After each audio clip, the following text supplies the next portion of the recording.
Hi అండి అందరికీ. చూడండి, నిన్నటి రోజు శ్రావణ శుక్రవారం, ఆఖరి శుక్రవారం కదండి. అందుకని చెప్పి అది కూడా చెప్పాను కదండి, మా బాబుకి వివాహం కుదిరిందని. దానిలో భాగంగా మా కోడలికని చెప్పి జ్యువెలరీ అంతా తీసుకోవడం జరిగిందండి. ఆ జ్యువెలరీని కూడా ఇలాగ పూజలో పెట్టుకుని చక్కగా ఆ స్వామికి అలంకరించుకున్నట్టుగా భావించుకున్నానండి. ఆ స్వామికి, అలాగే ఆ స్వర్ణధన లక్ష్మీదేవికి, అలివేలు మంగమ్మ తల్లికి అలంకరించుకున్నట్టుగా భావించుకుని పూజ చేసుకోవడం జరిగిందండి. అస్సలు మ్యారేజ్ కుదిరిన దగ్గర నుంచి అస్సలు ఖాళీ ఉండట్లేదండి. మొన్నటి రోజు శారీస్ కోసం అని చెప్పి విజయవాడ వెళ్ళానని చెప్పాను కదండి.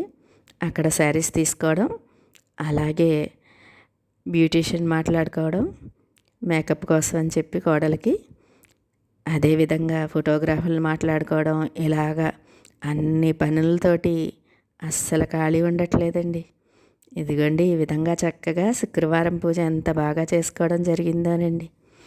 ఆ అమ్మాయికి చేయించిన వస్తువులన్నీ కూడా చక్కగా ఇలా పూజలో పెట్టుకుని అదేవిధంగా పెద్దలకి బట్టలని కూడా పెట్టుకుంటామండి. అది తర్వాత మా బాబు బట్టలు వచ్చాక నా అన్ని చీరలు అవి కూడా అవి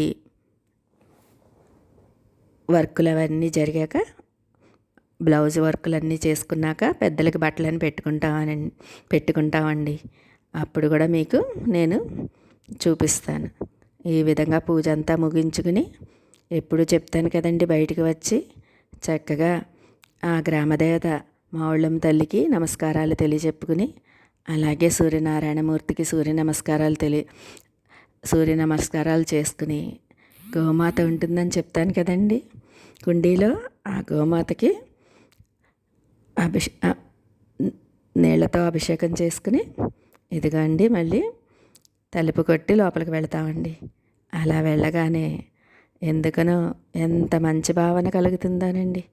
నాకైతే ఇప్పుడు మా బాబు పెళ్లి కుదిరిన సందర్భంగా లోపలికి వెళ్ళగానే ఎంతో తన్మయత్వంగా అనిపించి, ఆ కలియుగ ప్రత్యక్షమైన వెంకటేశ్వర స్వామిని ఏది కోరుకున్నా మనకి కోటి వరాలు ఇస్తాడని చెప్తాను కదండి. ఆ విధంగా చక్కగా ఇదిగోండి పూజ అంతా ముగించుకుని బయటకు వచ్చి, తర్వాత తలుపు కొట్టి లోపలికి వెళ్ళాక ఎంత చక్కటి భావన కలుగుతుందోనండి. ఆ భావనే మనకి ముందుకు నడిపేటట్టు చేస్తుందండి. అసలు